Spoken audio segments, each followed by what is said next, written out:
on my way to go to college. I can't find anybody to stand security for me.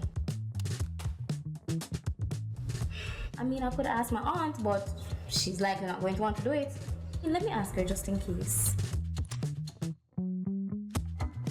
Auntie, do you know if anybody I could use to stand as guarantor for my student loan? I'm really struggling here. Hey sis, what are you stressing about now? Time is winding down and I need to find someone to stand as guarantor for my student loan. But everyone I ask can't seem to do it, and I don't know what to do now. So hold on.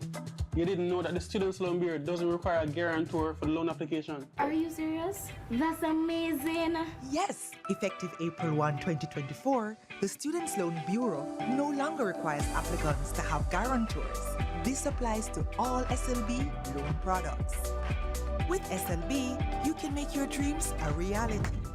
Visit our website at slbja.com for more details and follow all our social media platforms to be in the loop.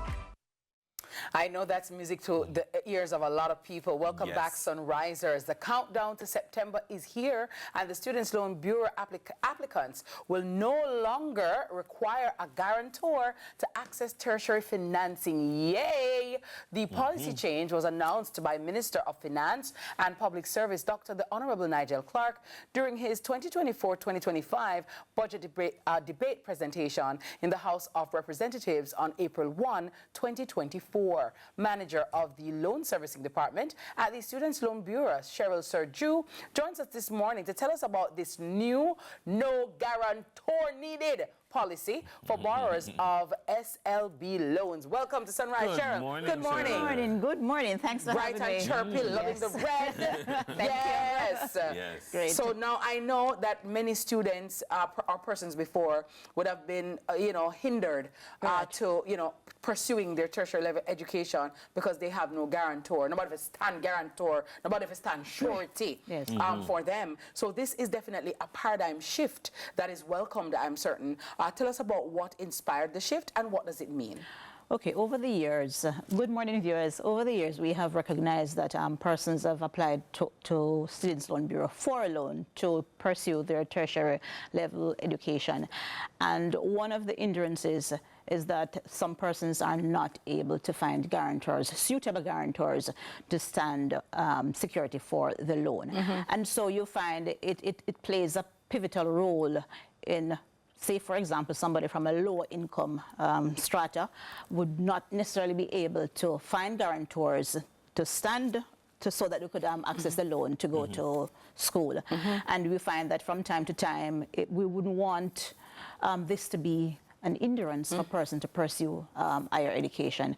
And so we welcome and we decided to change the guarantor policy and allow for applicants to apply for loans without the need for a guarantor. Wow. And so even though we have a 99% approval rate, you find that we may approve a beneficiary for a loan, and when it comes down to finding a suitable guarantors, that poses a problem for them, and so it hinders or prevents them from accessing the loan to pursue tertiary education. So is this applicable to all loan categories at the SLB right now? It is. So we have what we call the targeted loan, which is the bulk of our portfolio, and that loan carries the moratorium period. So while persons are in school, they are not required to make payments until after completion. Then we have the postgraduate, which is for those persons who are pursuing postgraduate studies, and we also have the pay-as-you-study. This is a loan product targeted towards persons pursuing undergraduate studies. However, say, for example, the parent may be able to start making payments on those loans immediately. And when I say immediately, we mean, say disbursement happens in September, and so by October, repayment begins. The targeted loan product, that's the one that gives the moratorium period while in school, and so beneficiaries are not required to make payments while they're pursuing their studies. Even though it's not a requirement, persons can still make payment during the moratorium period, because what that does is it reduces the monthly payment when repayment begins, which is generally 3 to 4 years later on. While the beneficiary is in school, interest is being calculated on the loan, and so persons opt for what we call the pay-as-you-study loan. Okay. Right. So I would imagine that, yes, there would have been reason for a guarantor. Yes. I mean, it exists in, loan applications elsewhere. Right. So in moving away from needing a guarantor, is there concern about the impact on the SLB's bad debt portfolio, for instance? And how will you work around that? Certainly, and I'm in charge of loan servicing in terms of the repayment side of things, and that is a major concern for us. However, over the years, we've seen where even though we have guarantors, the guarantors do not play that much of a significant role in terms of honoring their financial obligation on the loan. And so the guarantors over the years basically act as a source of reference, and not sticking to the true nature of what a guarantor should be on their and noticing their financial obligations precisely. And so you find that what the guarantors in the past would do is that, say, for example, you're not able to find a beneficiary. And so they sometimes know the whereabouts, where the beneficiaries are employed, whether they have migrated. And so they act as providing us with updated information in terms of which is right. And so that's the main role that we would have benefited from the guarantor. And so the decision was taken that, let us remove the guarantors, and so that we can have more persons able to access the funding to pursue their tertiary education. What has the feedback been like? What has the take-up been like? Okay, right now this is the first year of it, and so the application period opens, and so we will I'll be able to give you a better idea, say for example, around about the end, closer to the end of the year, because persons are now applying, and so we have not completed that vetting process yet. So closer to the end of this year, we should be able to see what the impact is like. Well, Cheryl will come back.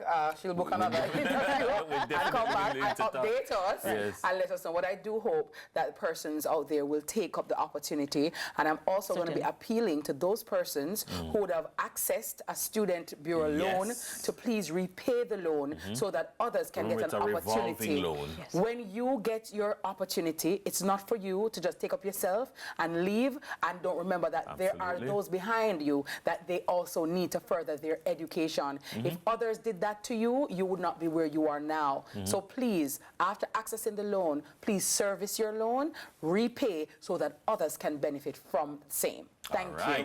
Thank you very much. Thank you very much. Thank you, Cheryl. I'm going to say a special good morning to Venora L. Duff. She was my English teacher at St. Catherine High School. When I was finished with sixth form, she became my guarantor. Nice. God bless you, Mrs. Duff. Love you always. To all guarantors, good morning. Good morning to everybody who has been a guarantor for somebody. Stand sure it. Stand sure it. Bless up, bless up. That was Cheryl Surjue, the manager of loan servicing at the Students Loan Bureau. TK is on standby with the news. More Sunrise when we return. Yes. Good job.